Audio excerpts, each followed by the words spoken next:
Let's skip to House Bill 1809. That's first on the docket for consideration today, and I'm going to call on Senator England to explain the measure.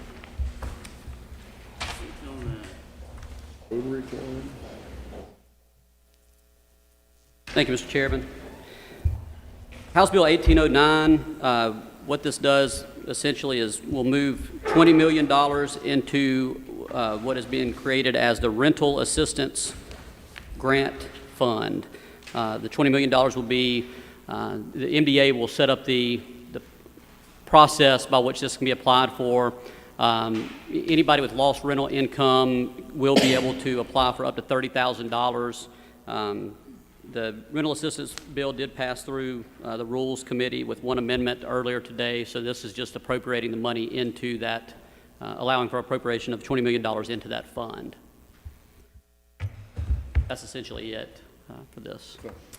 Question, Senator Hill. And just briefly looking over the bill, I see where it's reimbursement to landlords, but I don't see any stipulation in there as to a tenant and, you know, whether a tenant is able to stay, has been evicted, or if they're just getting lost rent because that tenant left or was evicted. All that is like non-defined in the bill. It's just basically, from what you're saying, is we're going to pay landlords back for rent that they didn't get. Am I missing something? Well, House Bill 1810 that establishes the rental assistance program does address those concerns. So the lost rental income that they'll apply for the grant for up to $30,000. It can be a rental, like a home rental or a commercial. We did put the amendment was to limit 25% of the funds to commercial entities and 75% for residential. It does have to be a COVID-related loss of income, loss of rental income. So, you know, we were hit with a lot of unemployment. A lot of people were unable to make their rent payments. We did have a moratorium on the eviction of renters that didn't make their rent payments. And what this bill, the $30,000 is for lost rental income from any time from March 1st, 2020 through the end of December 2020. And if an eligible business does apply and receive this grant, they cannot still evict anyone from the time period of March 1st through the end of December 2020. So they will, essentially, any rent through that period of time from their renters will be paid in full. Well, what if they've evicted them after the moratorium was lifted? Can they still get the back pay from the rent that they were owed? They cannot have evicted. At least that's my understanding of the bill. We need to make sure that there's language in there, because if they've already evicted somebody, then all that we're doing is paying them back for the rent that they lost. So that would be a concern. And also, I don't see any provision in here for somebody that's got a mortgage to give them any help to prevent from having a foreclosure. All I see is rental and landlords. Was there any thought to somebody that has a mortgage? Because the CARES Act Treasury guidelines say that it can be for mortgages, not just rent. I'm sure there was some thought in it, but yes, this only applies for rent properties, landlords, and people who had rent agreements with the landlord. Okay, so this is for people that have a lot of rentals. And there's a lot of people up here that have a lot of rentals. Well, I'm sorry, Senator. Yeah, I would say this is for the renters to not be removed from their homes due to not being able to make their rent payments for unemployment. But I would say too, the landlords also have been hurt the same. They weren't able to collect. So that, yeah, there are people that make their living with rental properties, and it's the same as everyone else has been affected by COVID-19. I mean, it'd be the same way if somebody's laid off for their job and they can't pay their home mortgage, you know. So that's their primary home, just like if they were renting somewhere.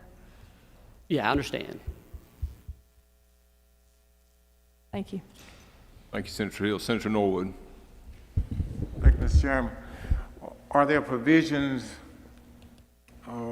in here that would be promulgated by maybe MDA for individuals, not corporations? Or I'm an individual.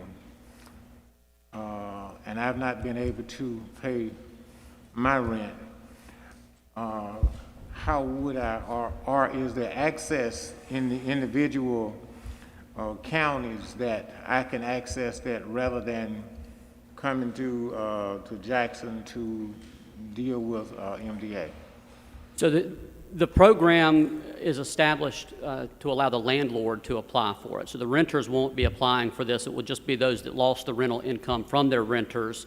But there is a stipulation in here, or there is a requirement in here that any landlord that does take advantage of this program and receive a grant under this program, they cannot then evict any tenants for not making rent payment anytime from March 1st through the end of December 2020. And essentially accepting this grant, they're agreeing that the rent for that period of time from their renters is essentially paid in full.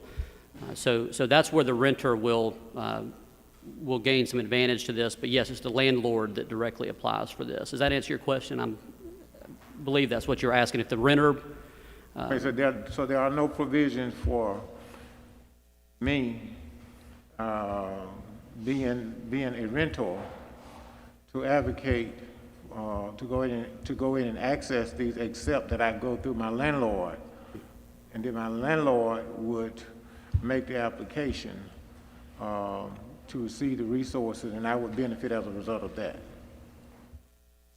So this bill that we've got in front of us, 1809, is just making the appropriation to the other bill. And yeah, we'll explain. I'll have a time to look over that and explain all of that when 1810 comes up on the floor a little later. But I don't know if I'm understanding your question correctly. But yeah, if a renter was unable to pay rent, then their landlord should go apply under this program. The MDA will set up that application process for them to do so. So all the rules, more or less, would be promulgated through MDA. It would not be a part of the legislation. MDA would set those rules with some guidance, more or less, from... Right, we do provide guidance. 1810 does have some very strict guidelines for them in that, and I'd be glad to discuss that with you later as well. Okay, thank you. Yes. Thank you, Mr. Chairman. Thank you, Senator Norwood. Senator Butler. Thank you, Mr. Chairman. I guess one question would be, so a landlord would have to apply through MDA to be reimbursed? That's correct, yes, and they do have there's a hard deadline of November 15th for them to make an application by. That can be made earlier. Again, and this is all in 1810, House Bill 1810. If MDA has to have these funds dispersed by December 14th. So if they see that they're not going to be able to get that done by the November 15th deadline, they can make an earlier deadline, but it can't be any later than November the 15th. And there's also a provision in that bill that any funds remaining on, I believe, December 15th will then go into the unemployment trust. Thank you. Any further questions? Hearing none, is there a motion? So moved, title sufficient. Motion from Senator Butler is title sufficient to pass. All in favor say aye. Aye. Opposed, nay. The ayes have it. That bill will be reported. Next is House Bill 1812, and I'll call on Senator Delano to explain the bill. Thank you, Mr. Chairman. Ladies and gentlemen of the committee, this is $10 million of CARES Act money that will go to our interoperable emergency communications system. This is the system that law enforcement agencies, both state and local, use both in their vehicle and it's the walkie-talkies as well. It also is the backbone for a lot of telemedicine communications between ambulance services and hospitals. That's a brief explanation of the bill. I'll be glad to yield for any questions, Mr. Chairman. Thank you. Senator Wiggins. Thank you, Mr. Chairman. Senator Delano, you're familiar with, obviously, the Wireless Commission. Is this, considering the counties on the coast, are you satisfied that this will be accepted by them, or at least it won't interfere with what they're doing? Oh, You understand my question? Yeah, I understand your question, and it may be kind of vague for some of the other committee members, but let me say that. And I'm happy to explain that on the Miss Win system, that Harrison and Jackson counties have had a back and forth with the Miss Win program, which has led to different stuff. And so my question is going to that, which I think you understand. Yeah, yeah. And so to follow up on some discussions that were had with the Lieutenant Governor, I reached out to the Sheriff of Harrison County and asked him if he was supportive of this effort to improve the Miss Win system, and he did offer a letter of support back to the Lieutenant Governor's office for it. This is not only going to benefit, this benefits the entire state of Mississippi. Some of the improvements that will be made will fill in some gaps or some holes in the state system. And one of those holes is down on the Harrison County area, but there are 5 other sites that are ready to go throughout the state that this money would be eligible for. And reading this goes to the hospital to help hospital emergency rooms?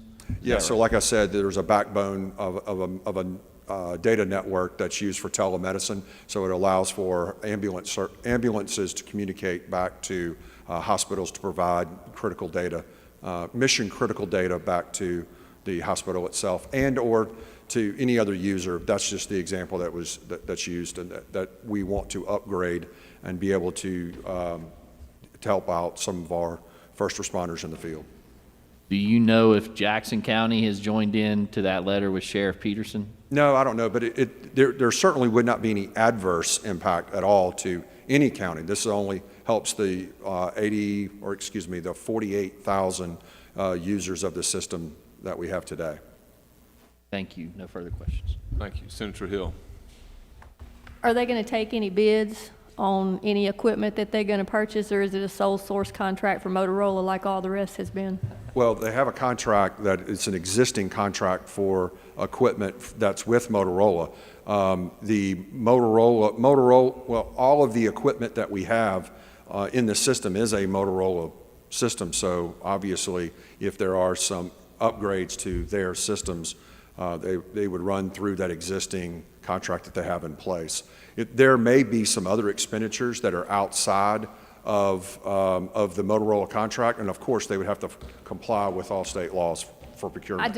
I just know based on talking to some entities that have purchased other types of systems that are capable of doing some of the same things, that they have been able to buy these other systems much cheaper. And, you know, my concern is I want to get the most out of the taxpayers' money. And if there are other vendors that can provide the same type of service or equipment, then we ought to be looking at them. Because, you know, when your local entities are paying it out of their pocket, they're going to try to look at the best deal. And we know that some of the experiences with Ms. Wynn have basically tried to deter them from being able to purchase outside that network. And that's not something that I think we should be promoting. So I think we need, you know, we need some open bid on some of this stuff.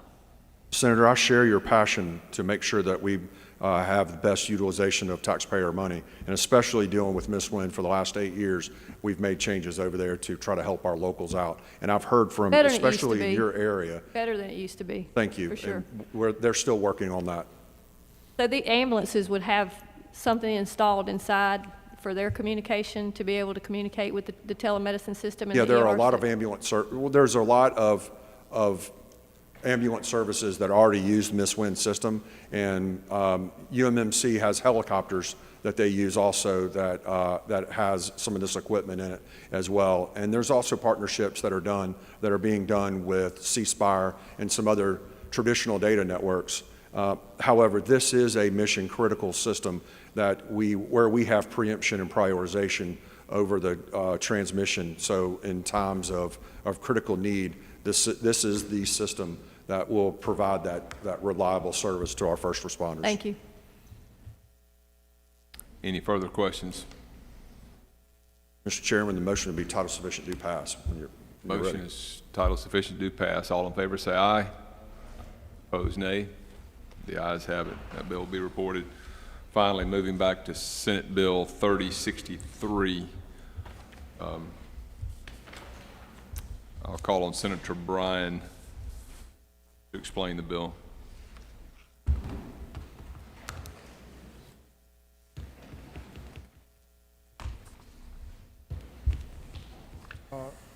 Thank you, Mr. Chairman. It's always good to be in front of the appropriate committee.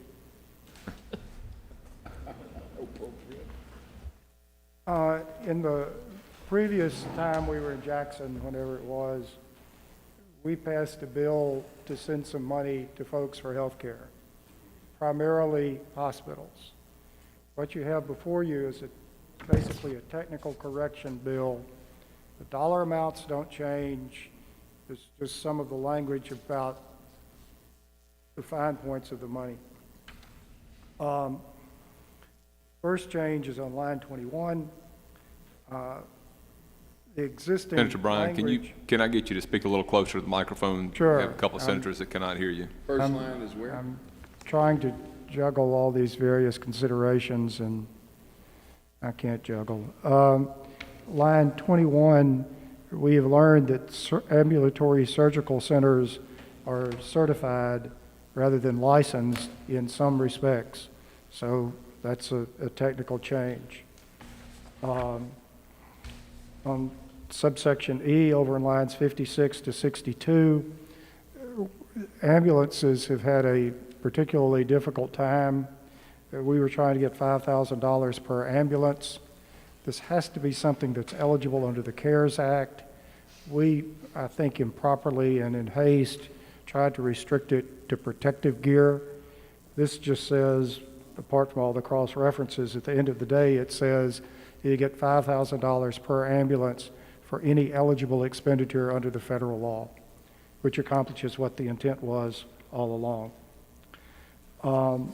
There are 2 programs that are being managed by community foundations.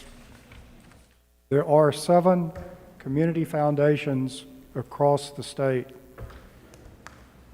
There's the Community Foundation of Mississippi, located here in Jackson. I'm, of course, familiar with CREATE in Tupelo. There's the Northwest Mississippi Foundation, on and on. But these foundations have got a network. There's 7 of them, and they have divided the state up into counties. And there's some counties that really don't have community foundations, but they've agreed to take them on. So you've got 7, as it were, districts across the state. The community foundations are nonprofits. They're very high-quality operations. They're run by folks, I think, whose integrity is beyond question. They also are local enough to know what's going on the ground, out in the sticks. And CREATE, for example, has,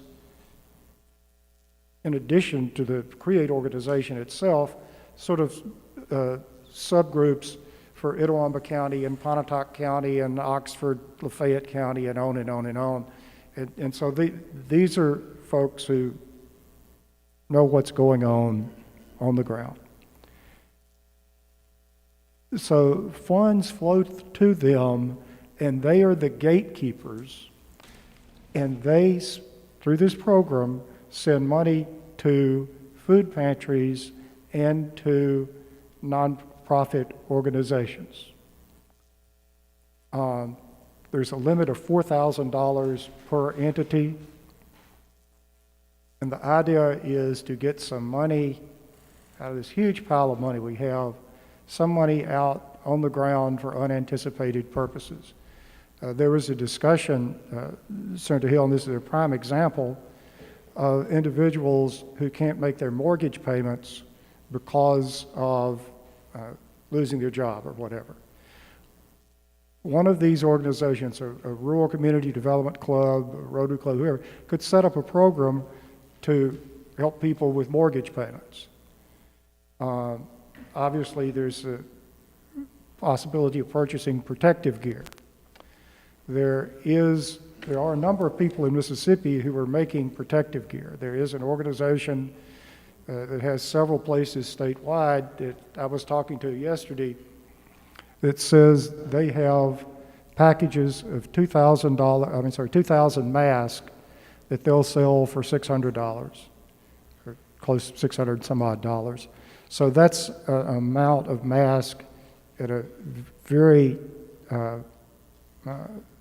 competitive price that various organizations can purchase, and that keeps the money here and helps our mask-making people go. So at any rate, that's what the program does. The existing law says that the individuals, the entities that can get them are nonprofit entities. MDA has restricted that to corporations. Well, many of these entities are not incorporated. And so in order to make it clear, there's the language on line 154, says regardless of whether the entity was registered with the Secretary of State, including but not limited to volunteer fire departments, rural community development clubs, civic clubs, Rotary clubs, exchange clubs, Kiwanis clubs, Boys and Girls clubs, Lions clubs, so that these entities could access the program. A word about, and the food pantries are operating basically the same way. Then a word about daycare centers. There is an organization whose name, unfortunately, is the North Mississippi Education Consortium. They're in Oxford. They're good people. They have been out getting up protective gear and supplies for daycare centers through private grants and on, so they're in this business. I've asked 6 ways, are you sure this is statewide? Everybody everywhere says it's a statewide operation. I can't help the name, but all the daycare centers want the money to flow through this entity. There is a statewide purchasing group which has a contract with, I think it's Staples, somebody. They've negotiated a contract. There are 900 daycare centers that have got online and all of this, and they go online and order from the warehouse the gear that they want, and then the money flows from this consortium to the company. So the daycare centers themselves never touch any money. They just get supplies that come in when they're ordered. There's a record of every penny and all of that. So as it developed in Section 2 of the bill, there is $1.8 million that had been allocated for a program at IHL, and now the decision's been made that that's not really reimbursable under the CARES Act. So of that 1.8 million, 900 is going to food pantries, and this is additional 900 to the daycare center program that I just mentioned. There will be an additional, this will be a $3.9 million program that the consortium's going to be run. This provides for $90,000 worth of administrative cost, and there's also a provision to give the community foundations some money for administrative cost. All of those figures are below 3%, and we're dealing with small amounts of money and a lot of work per money. So, and that's what the bill does. Thank you, Senator Bryan. Are there questions? Hearing Senator Wiggins. Senator Bryan, I wanted to, Dean Bryan, Dean of the Senate, I guess, want to go to... Alexander Hamilton thought that United States senators should be addressed as Most High and Mighty Lord.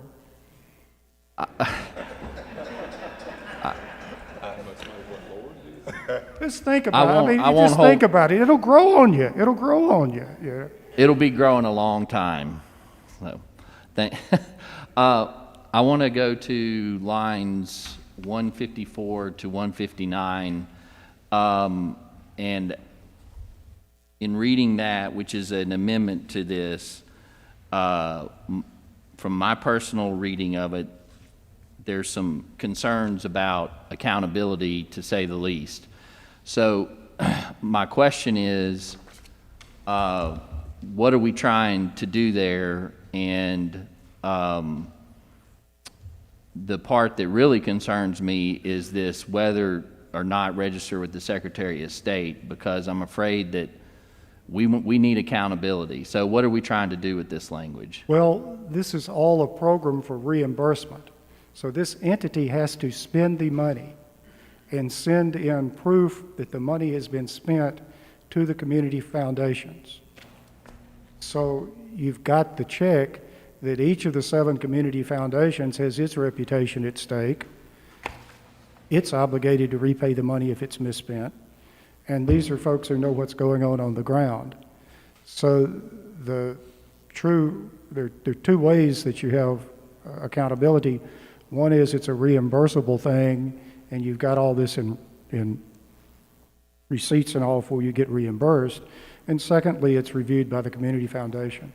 Okay, so that's my next question. Are you saying that in order for these to get that, they have to go through the community foundation? Exactly. And it's the community foundation who, for lack of a better word, is has skin in the game, accountability is on this? Yes, and the community foundations, for those of you who know them, are just extremely reputable, well-run operations.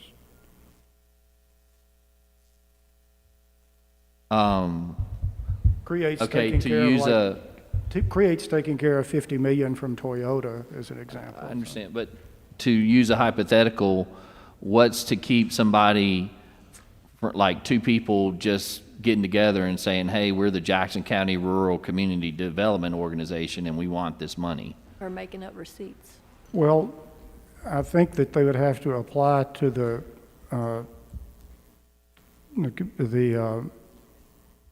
community foundation, and they would vet that.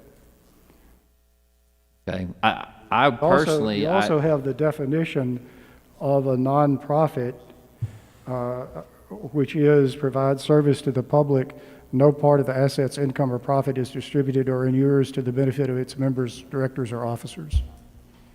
I mean, I would say, just as a comment on this, the Rotaries and the Civitans are national organizations that have guiding principles and all of that. So, but to reverse that, so are you saying that the Rotary of Jackson County, they cannot get this money other than through the community foundation? I've spent quite a time on the yes, that's correct. The money goes to the community foundations. Okay, thank you. Thank you. Senator Hill. That was part of my concern as to how these people are going to be audited. And I've seen, even with the Mississippi Department of Education, people make up fake invoices and have a little collaboration going in between, a few people, and, they're all putting the money in their pocket and still being able to show a receipt and act like that people put bids in and stuff. So I'm really, really concerned about the accountability there. As to especially somebody that's not registered, that's not filing with the Secretary of State, that's not filing a tax return. I understand they don't have to file if it's under $50,000 a tax return, but just real concerned about how far down the chain that we're allocating these grants. I mean, it's bad enough when we got a state agency doing this, but now we're getting down to somebody that's not even registered as a nonprofit. Now, excuse me, but it is the community foundations that get the money. I understand that. And so the check is the community foundations. So far as I know, every one of them has a very fine reputation. Their reputation is at stake. The boards of directors and all tend to be leaders in the community. It's nothing at all like the Mississippi Department of Education. I hope not. The other thing I would point out is we're talking about grants of $4,000 and less. So these are not the huge amounts of money that have been misused over the years. These are people in the community. They're capped at $4,000. These to the smaller entities are capped at 4,000? Another one, too. Yes, until November, in which the community foundations themselves can make a grant up to $12,000 if they want to, but that's if and only if the community foundation chooses to do that, and then the community foundation can do it on what terms it decides. Thank you. Thank you, Senator Hill. Senator Moran. Thank you, Mr. Chairman. Look, I don't normally get questioning a lot of things like this, but I'm trying to figure out, no harder than it is to register with the Secretary of State. Why would we give tax dollars to a foundation that's not even registered to the Secretary of State? It doesn't take much to do that. Then we know who those people are. We know a little bit about them. The Amory Rotary Club is not I know you're registered. saying it's going through the community foundation, but there's going to be some money that's going to disappear there that you'll never know where it went. And look, these are a lot of good groups, and I belong to some of these. But there's got to be some accountability. Register with the Secretary of State if you want the money. Well, That's my I can feeling tell on you this. We've spent $1.3 billion in this program alone. All of it is going to the big boys. The money's not going to the renters, it's going to the landlords. We're writing checks to people right and left. And the folks that are hurting are the people out in the sticks, out away from all of this organization and everything. If you're going to do anything to help them, you've just got to have some program like this, and I don't know who you could get better than the community foundations. But, you know, the volunteer fire departments, the civic clubs, the rural community development clubs, they're not going to do all this. They don't have lawyers and accountants to file all this paperwork. The community foundations do, but they don't. But I don't want to take the committee or the legislature in a direction they don't want to go. And if the committee thinks this is a bad idea, we don't have to do it. It will just further restrict those who can get the money. That's like the food pantries. One in my area, they're lined up in double lines, cars backed up 25 deep on certain days, and they do a lot of good help, and I donate to those things, and I'm glad they're able to help them. But they're registered with the Secretary of State. We at least know a little bit about them, is all I'm saying. Are you sure that every food pantry in the Didn't state? say everyone. I'm just talking about the ones that I know of, and they do a really good thing, okay? I'm not trying to help keep any small group from getting money. We just need to know who we're giving it to. Somebody's got to be accountable. What oversight comes from filling out a form over at the Secretary of State's office? The Secretary of State's not going to go out and oversee it.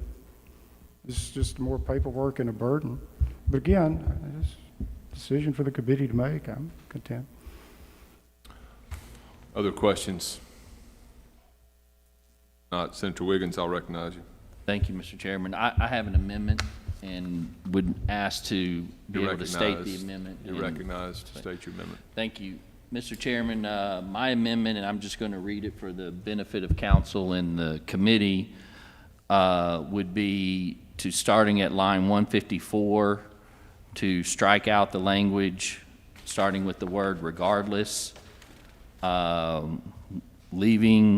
changing including to include, and striking out on line 156 from the word but to including. So what it would say is ensures to the benefit of its members, directors, or officers to include Civitan clubs, Rotary clubs, Exchange clubs, Kiwanis clubs, Boys and Girls clubs, and Lions clubs. And if I may, speaking on the amendment, Mr. Chairman, I think the concerns that have been raised with the Civitans, the Rotaries, and the Kiwanis, they have national standards and they have national things they have to abide by. So personally, I think would be comfortable with that. And then taking out the amendment cures the concern about the Secretary of State And then in terms of, I think where it says civic clubs, that just, it's too broad. And so that would be my amendment, Mr. Chairman. Okay, so let me see if I've got this correct. Your amendment is starting on line 54 after the word officers, then you would have to include Civitan clubs, Rotary clubs, Exchange clubs, Kiwanis clubs, Boys and Girls clubs, and Lions clubs? That's correct. Okay, any questions on the amendment? Volunteer. Senator Blackwell. Thank you, Mr. Chairman.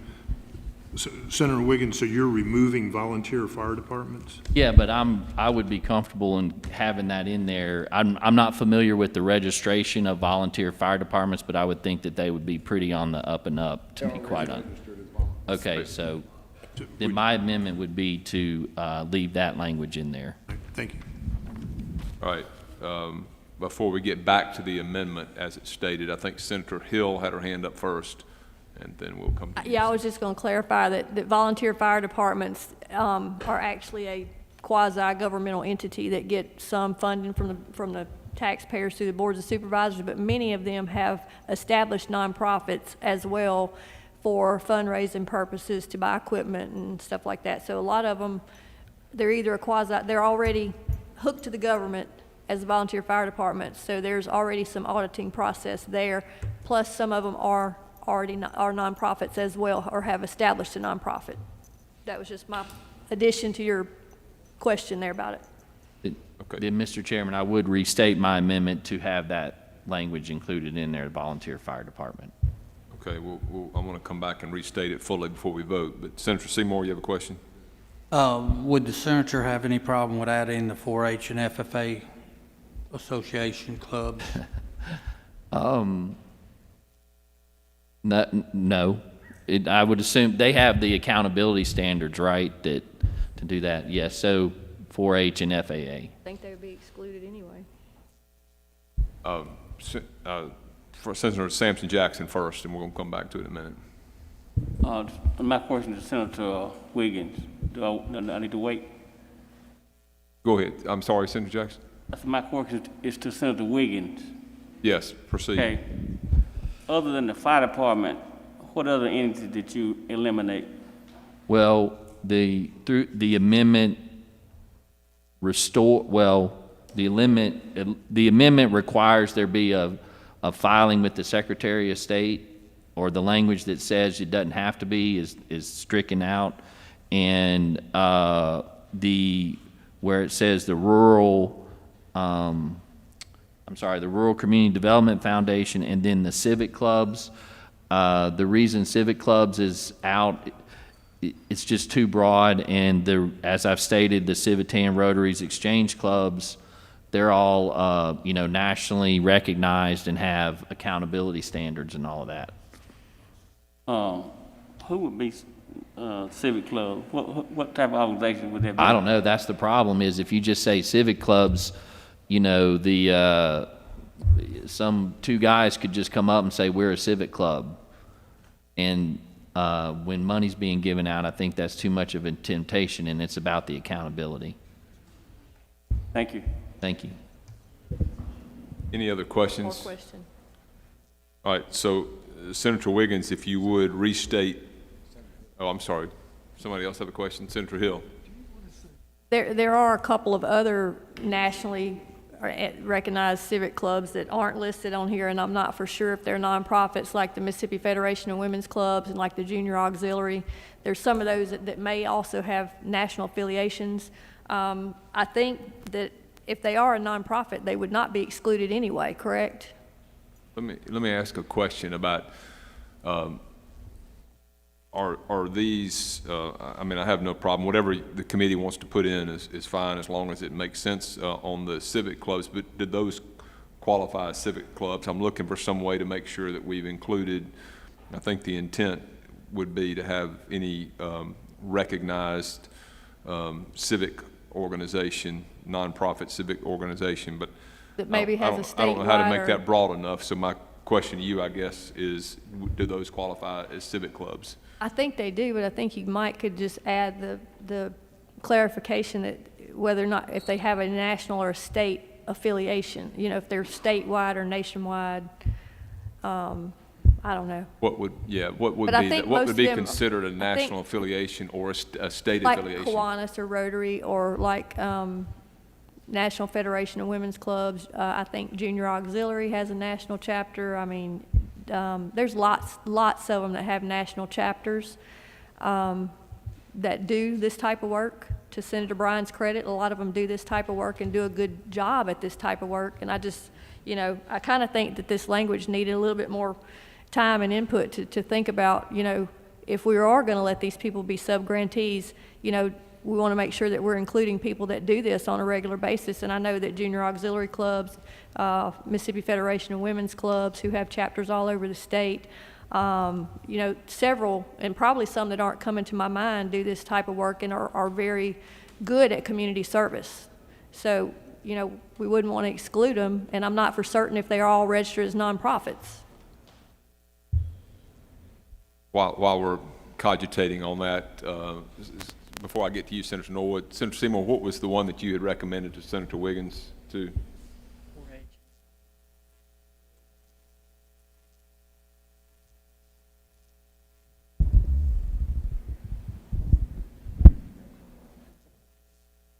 As Junior Auxiliary, they do. I'll come back. Senator Norwood. Mr. Chairman, is the intent for all of the organizations that would be eligible or would receive the resources or 501c3 have nonprofit status?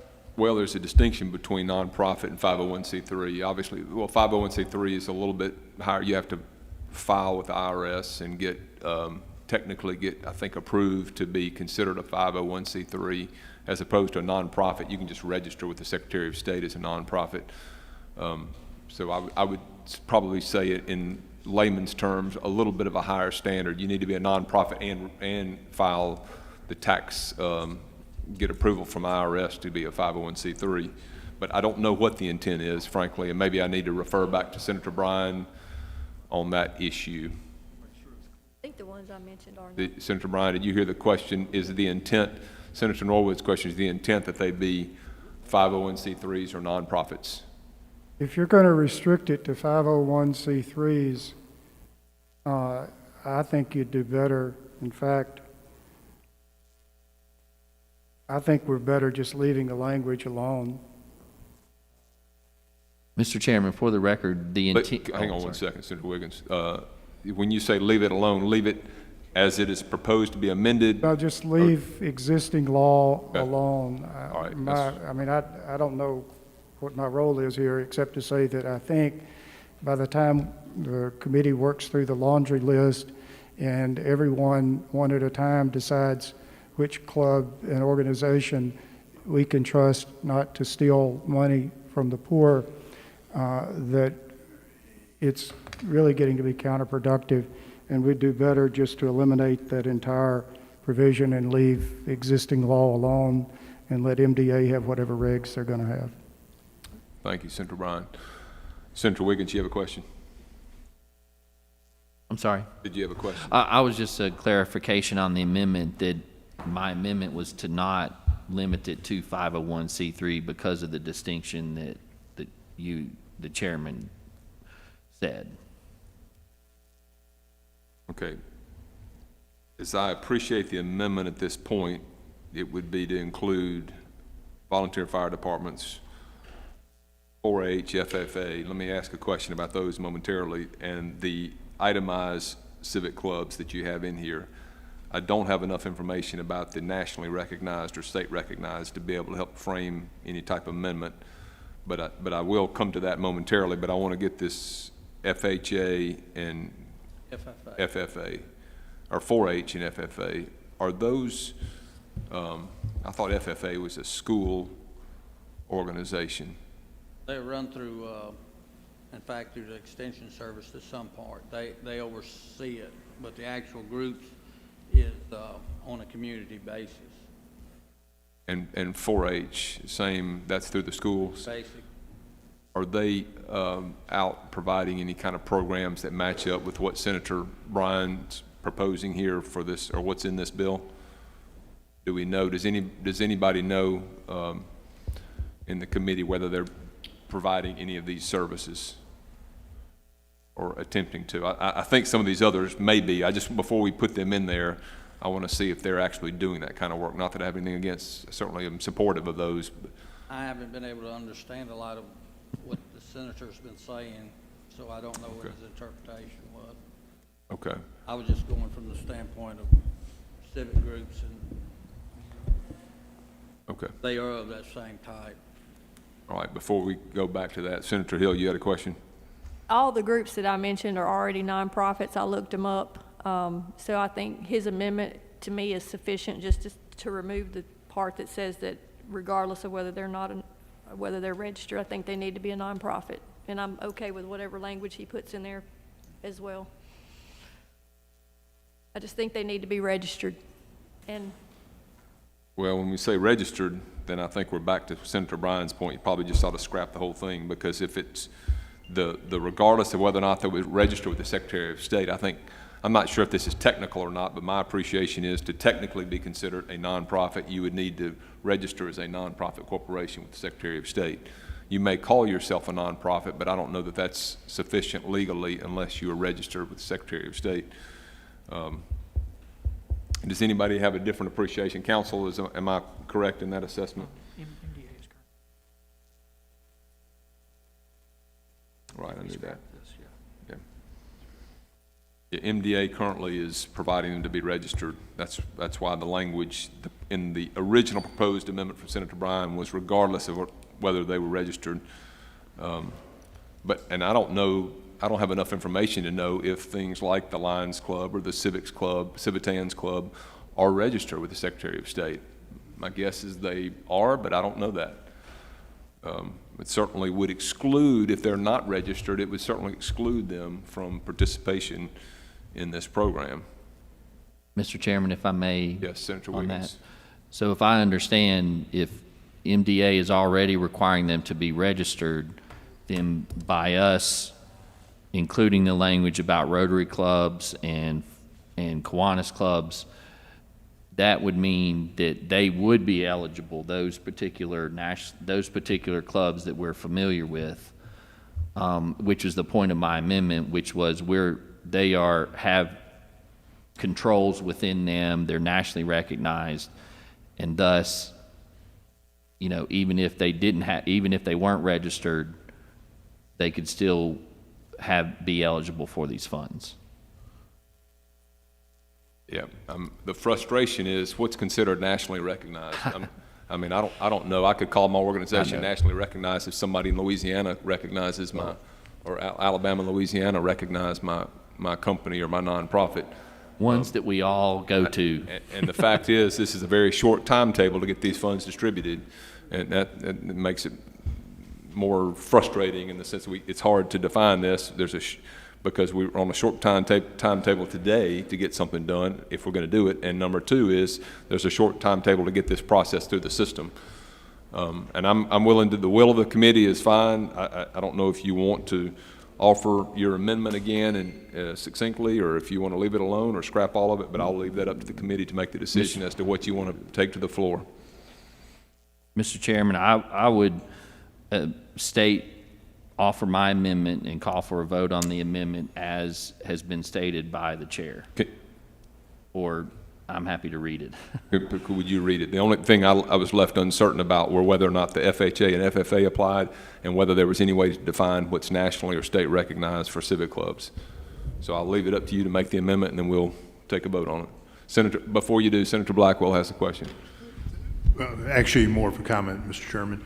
I just did a quick Google search with the Secretary of State for Rotary, and there's, I guess, 5 pages of Rotary clubs that are listed as not-for-profits with the Secretary of State's office. Okay. So they would be registered. So they would already qualify under the law. But Senator Witherspoon? Yes. Senator Wiggins, so why are we removing civic clubs, but then we're saying civic clubs? You're putting a word to the Rotary Club. No, I guess the answer to this is, and and apologize, but I've got my lawyer hat on to some degree, and that is that when you say Civitan Club, Rotary Club, Exchange Club, Kiwanis Clubs, those are specific clubs that I think we all know about. When you say civic clubs, that's written there, in there, that could be anything under the sun, to be quite honest. And so the amendment is limiting eligibility to those clubs that we know exist and know that we've probably all been to, which is what's written here in the language, which would be Civitan, Rotary, Exchange, Kiwanis, and the Volunteer Fire Department. Okay, well, I just have to agree with Senator Hill, what she was saying earlier. There are a lot of clubs, you know, that's not mentioned there, but still doing the work. And I think a lot of those, if I can be. All right, wait, hang on 1 second. Senator Witherspoon, any further comments or questions? Or and not at this time. I'm going to listen to what she had to say. okay, do you need to address that, Senator Wiggins, or should I turn it over to Senator Hill? You're recognized. I think the ones that I looked up, or most of those well-known ones already are nonprofits like Rotary. But whether they're registered with the Secretary of State's office or they're a national nonprofit and they're going through that national chapter, that's something that I could not answer. But in the essence of time, I understand where Senator Wiggins is going, and I'm okay with that language. It's just whatever the committee wants. Okay. All right. Senator Wiggins, I'm going to recognize you for your amendment, and we'll vote on it.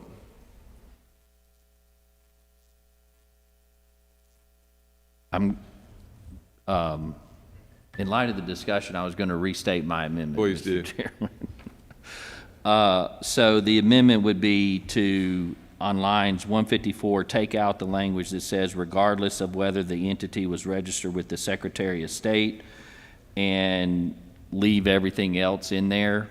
And with the language, with what you said, with what council said, that MDA is requiring them to be registered, that requirement is already in there. And trying to simplify my amendment. Okay. So if I understand the amendment, all we're taking out is regardless of whether the entity was registered with the Secretary of State. Yes.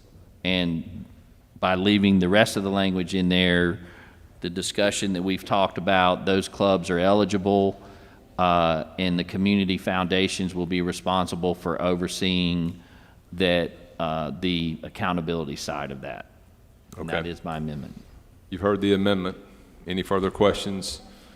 Did he take out Civics Club? You say you're taking out Civic? You're No, not taking it no, out? he's leaving everything else, and he's just taking out the words regardless of whether the entity was registered with the Secretary of State.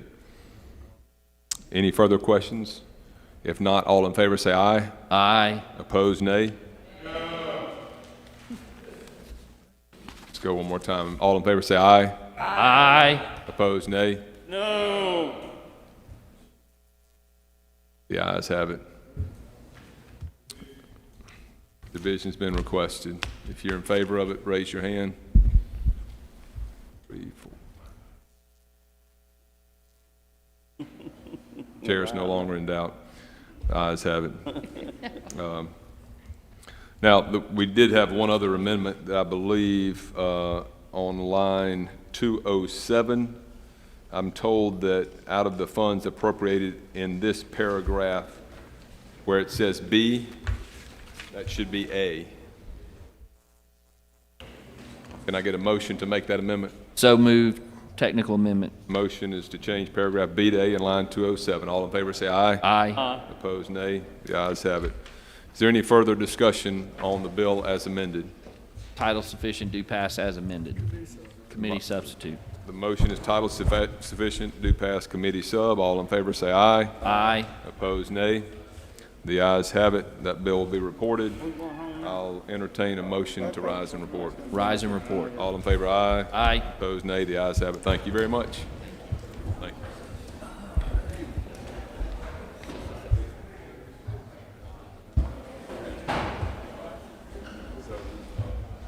Bottom line is that they have to register with the Secretary of State.